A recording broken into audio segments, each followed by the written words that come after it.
Bela é a palavra, belos são todos os que escutam esta palavra e aguardam no seu coração. O mundo tem tantas propostas de beleza e a gente nunca percebe ou se esquece de ver esta beleza da palavra do Senhor anunciada entre nós todos os dias por meio da igreja, sacramento do reino de Deus. Esse Deus que nos convida para o seguimento dele. Deus que me convida a tomar a decisão diante de seu Filho Jesus, como ouvimos no Evangelho. E São Paulo vem completar este chamado, porque é o mesmo caminho de Jesus, a mesma proposta de Jesus para toda a humanidade, para cada um de nós, quando São Paulo vai dizer que não fiquemos devendo nada para ninguém, não dever nada para ninguém, a não ser o amor mútuo. Não deveis nada a ninguém, a não ser o amor mútuo.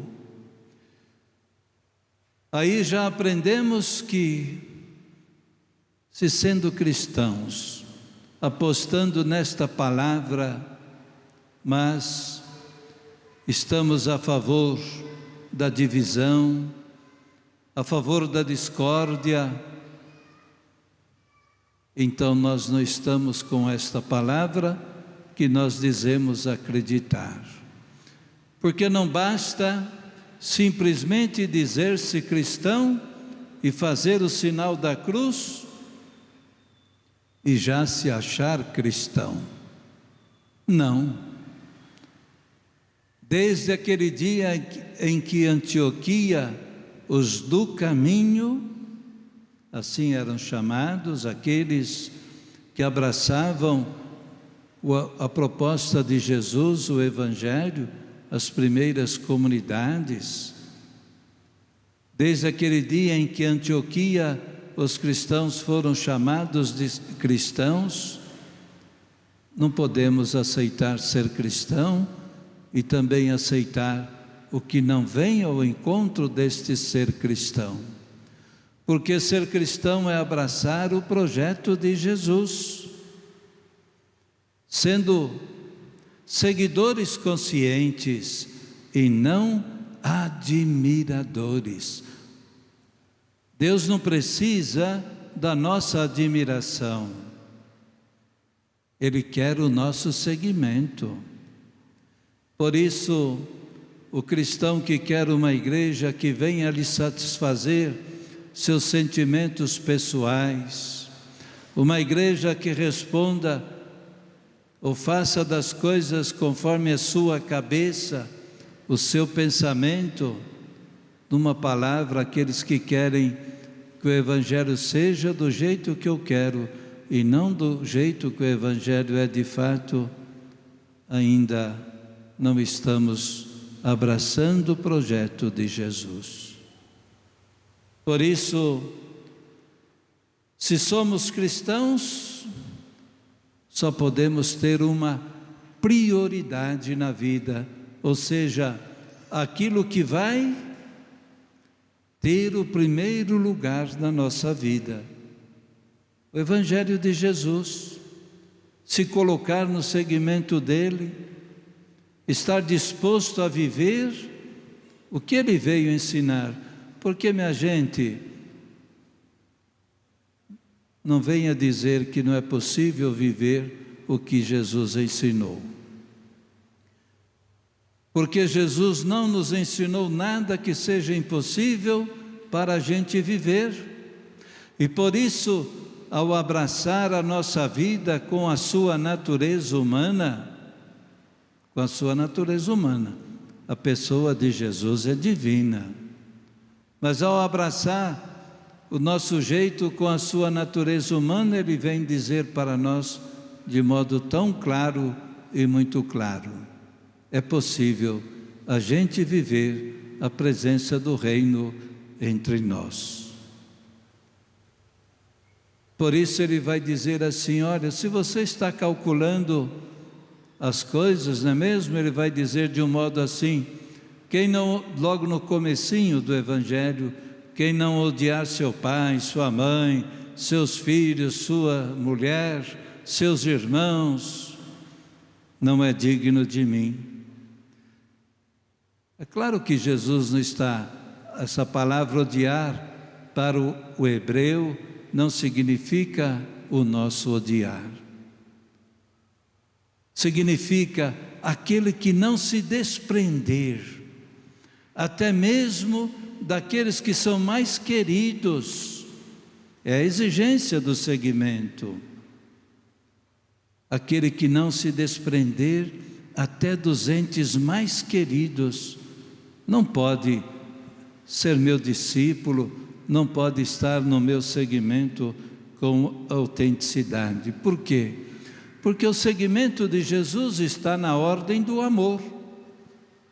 E amor é desprendimento, amor é generosidade, amor é entrega, amor é doação. E se nós então dizemos que queremos amar, mas colocamos reservas, então é sinal que ainda não amamos o suficiente. O amor vai exigir sempre desprendimento.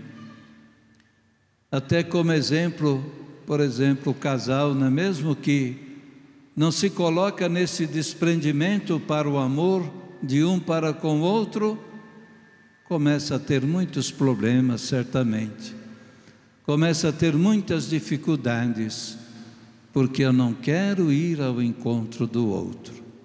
O segmento de Jesus é exatamente este ir ao encontro do outro. Segmento de Jesus não significa simplesmente, somente estar com Ele, mas estar com Ele a caminho do outro. Porque a ordem, a prioridade é a do amor. E faz isso quem coloca Deus em primeiro lugar. Acho que nesse sentido podemos dizer, nós padres, que está bem de acordo com este Evangelho, porque quem menos aproveita, digamos, da vida nossa sacerdotal é a família. Os outros aproveitam desse ministério, a família não.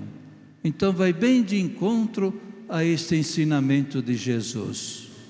Esse odiar que é desprender-se para ir ao encontro do outro. E Jesus fala também do segmento, né? Quem não tomar a sua cruz, quem não colocar a sua cruz sobre os ombros. Nós podemos às vezes pensar assim, que é a cruz como aquela que colocaram sobre os ombros de Jesus. Mas esta cruz de que fala Jesus, para o segmento dele, é abraçar o Evangelho, é abraçar o projeto do reino de Deus e fazer este reino de Deus acontecer. Você é cristão? Não pode estar ao lado da violência. Você quer se dispor de verdade a seguir a pessoa de Jesus, abraçando a cruz? Então você não pode estar ao lado das armas, que não tem outra finalidade senão ferir e matar. Nenhuma morte, nenhum assassinato é justificável, nenhum, seja de qual lado for. Se eu me abraço esta cruz, eu tenho que estar ao lado da vida. E é isso que Jesus faz, até não mais poder, até a sua morte na cruz, estando ao lado da vida. Ele enfrenta a violência, porque a morte de Jesus foi uma violência bárbara. Os piores assassinos é que eram colocados na cruz. E Jesus foi colocado na cruz como sendo um grande assassino, ele que passou só fazendo o bem. Eis a grande violência. E Jesus não foi violento. Diante da violência do seu julgamento, permaneceu em silêncio, não disse nem um ai. Até nos interroga quando alguém dá um tapa, em Jesus no julgamento, e Jesus reage dizendo assim: por que você me bate?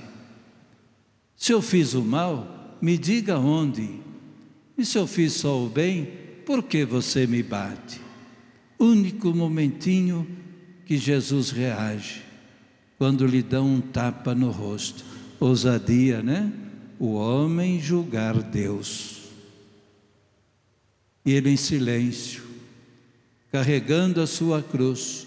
Assim, Jesus vem pedir então que eu e você, abraçando essa cruz pela causa do reino, temos de ser o contrário de tantos valores no mundo.